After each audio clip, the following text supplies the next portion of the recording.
Hello friends, कैसे हैं आप लोग। सबको मेरा जय भीम, नमो बुद्धाय। भगवान बुद्ध के सुविचार और अनमोल विचार।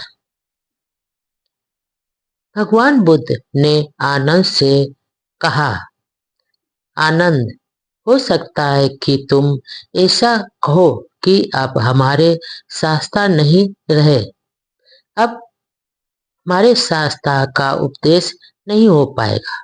लेकिन आनंद, तुम्हें ऐसा नहीं समझना चाहिए।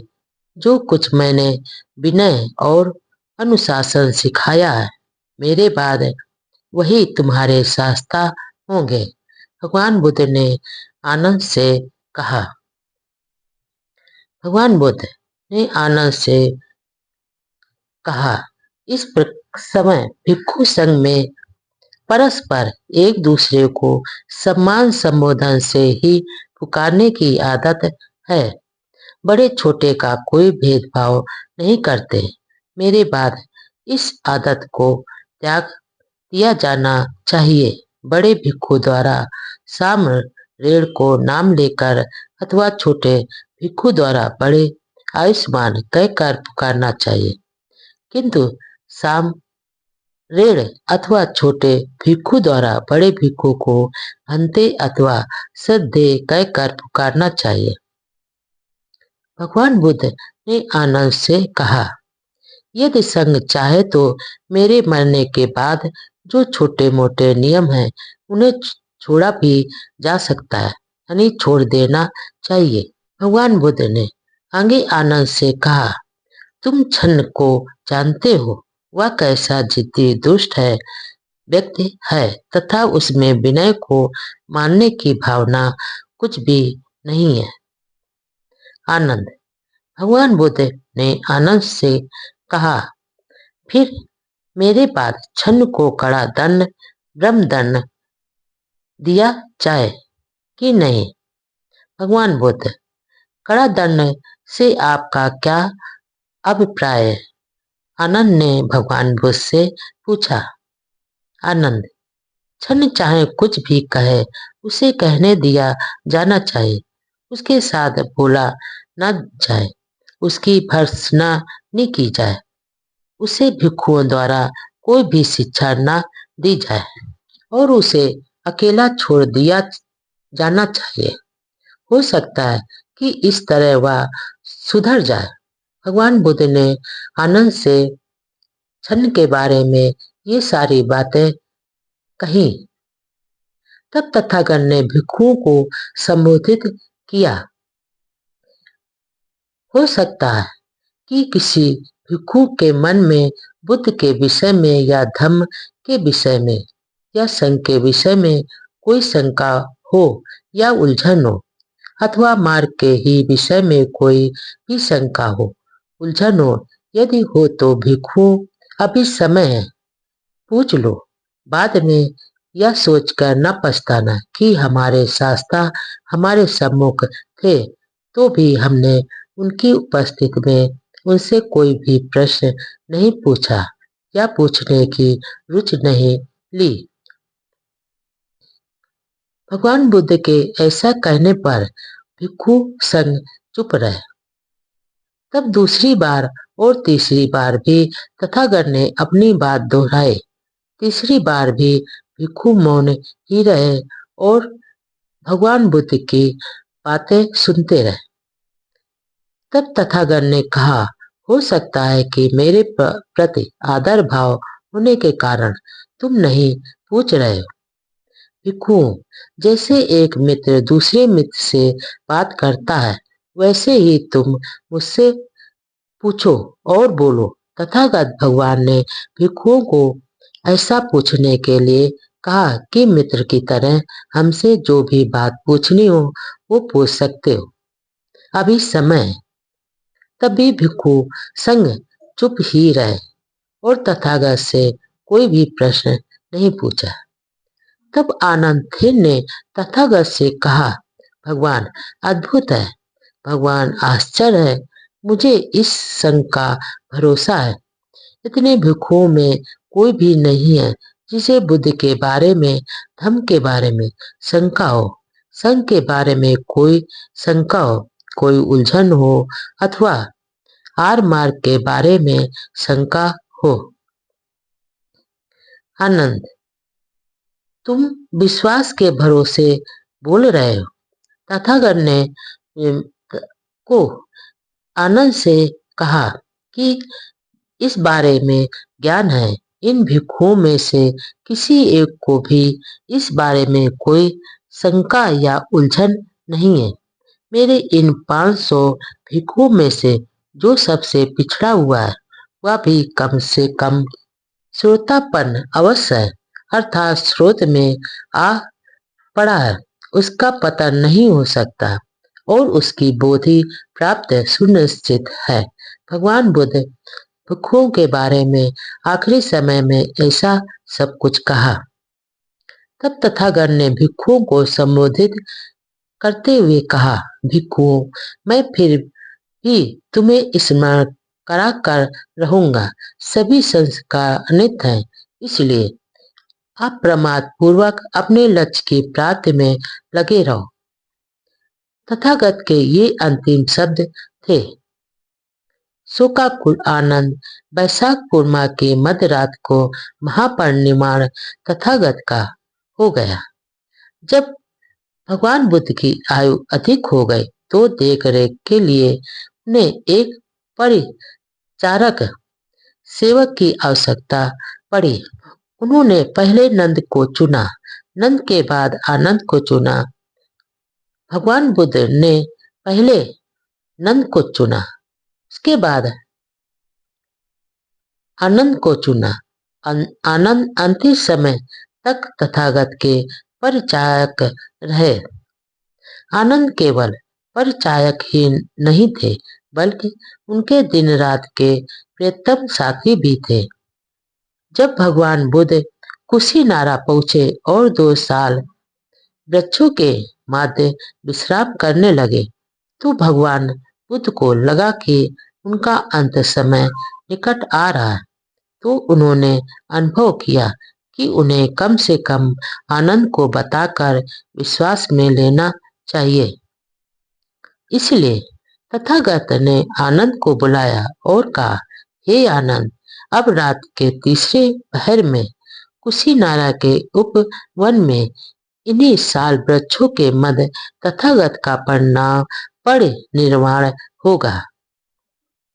तथागत के ऐसा कहने पर आनंद थे ने कहा, भगवान, आप बहुत जनों के हित के लिए, बहुत जनों के सुख के लिए, लोगों पर अनुकंपा करने के लिए तथा देवताओं और मनुष्यों के कल्याण के लिए कल्प भर तक और जीवित रहने की कृपा करें।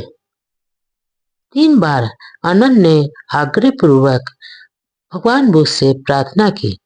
तथागत का उत्तर था, आनंद, अब रहने दो।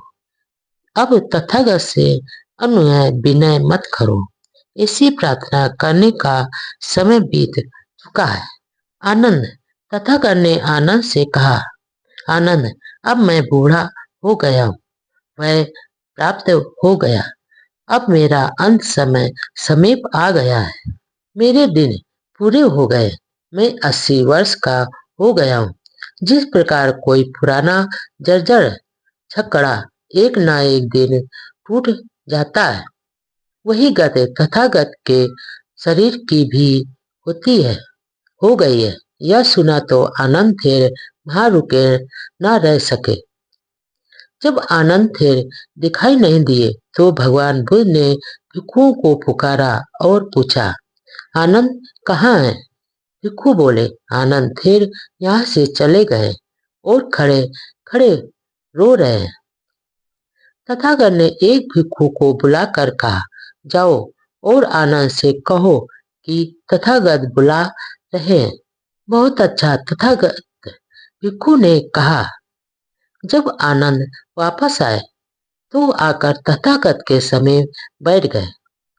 तब तथागत ने कहा, आनंद, रो मत। क्या मैंने अनेक बार पहले ही नहीं कहा कि यह चीजों का स्वभाव ही है कि हमको अपने सभी प्रियजनों से पृथक होना ही पड़ता है। विदा लेनी ही पड़ती है, उनसे नाता तोड़ना ही पड़ता है। आनंद। तथागत ने आनंद से कहा, इतने दीर्घ काल तक तुम अपने मैत्रीपूर्ण आचरण, करुणापूर्ण और उत्तम व्यवहार के साथ मेरे बहुत समीप रहे हो। तथागत ने आनंद से कहा, तुमने बहुत अच्छा काम किया है आनंद, आप प्रमादी रहो। तुम भी विषय शक्ति, आय, मोह और अविद्या जैसे गंभीर विकारों से मुक्त हो जाओगे। तब आनंद के संबंध में भिक्षु को संबोधित करते हुए तथागत ने कहा, भिक्षु, आनंद बहुत बुद्धिमान है। तथागत ने कहा, वह जानता है कि तथागत से भेंट करने का उचित समय कौन सा है।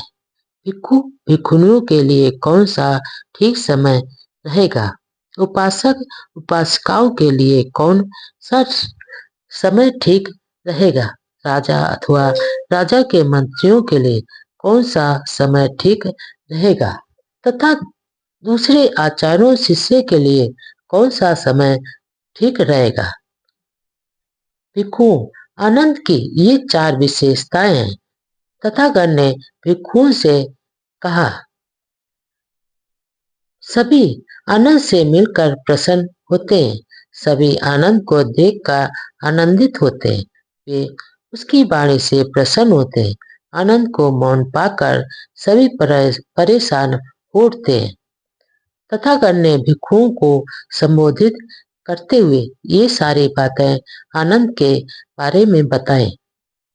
इसके बाद आनंद ने फिर से तथागत के महापरिनिर्वाण के विषय में बात चलाई और उन्होंने कहा, तथागत, आप इस जंगल के बीच इस उजाड़ नगरी में महापरिनिर्वाण प्राप्त न करें।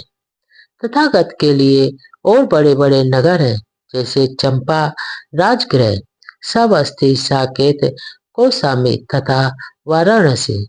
भगवान, उनमें से किसी एक नगर में महापरिनिर्वाण प्राप्त करें। तथागत ने आनंद से कहा, इस आनंद ऐसा मत कहो, आनंद ऐसा मत कहो। आनंद या कुशीनारा किसी समय केशववटी नाम से महासुदर्शन राजा की राजधानी हुआ करती थी। तब तथागत ने आनंद से 2 काम करने के लिए कहा। उन्होंने आनंद से कहा कि यह विश्वास न फैलने देना कि चुंद का भोजन खाने के परिणाम स्वरूप तथागत का महापरिनिर्वाण हो गया।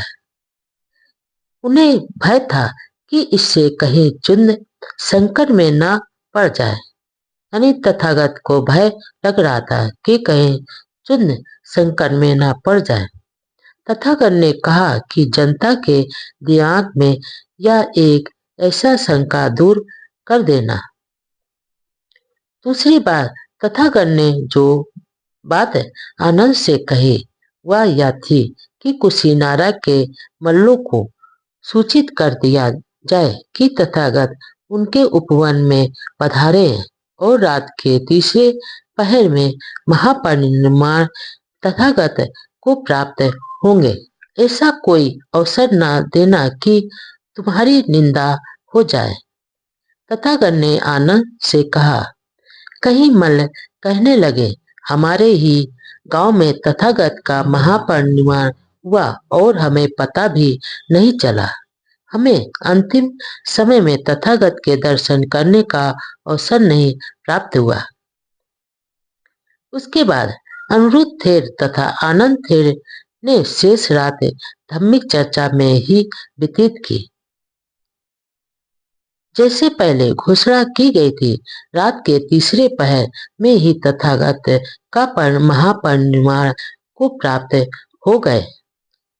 जब तथागत का महापरिनिर्वाण हो गया तो कुछ भिक्षु और आनंद बाहें पसार पसार कर रोने लगे। कुछ दुखा विभूत होकर भूमि पर इधर उधर गिर रहे थे और कहने लगे, तथागत अत्यंत शीघ्र महापरिनिर्वाण को प्राप्त हो गए। प्रिय, तथागत अत्यंत शीघ्र ही अस्तित्व से दूर हो गए। यह भुवन प्रदीप बहुत ही शीघ्र बुझ गया। यह वैशाख पूर्णिमा की मध्य रात थी जब तथागत का महापरिनिर्वाण को प्राप्त हुए। तथागत का महापरिनिर्वाण ईसा पूर्व 883 483 में हुआ था। पाली में ठीक ही कहा गया, दिवा तपते अदिचो, सूर्य केवल दिन में ही चमकता है और चंद्रमा केवल रात में। क्षत्रिय तभी तपता है जिस समय वह कवचबद्ध रहता है। भिक्षु सभी तभी तपता है जब वह ध्यान रत रहता है। लेकिन बुद्ध अपने तेज से दिन और रात हर समय तपते यानी प्रकाशित होते रहते थे। इसमें कुछ भी संदेह नहीं है कि बुद्ध भुवन प्रदीप थे, समस्त लोक के प्रकाश स्तंभ थे।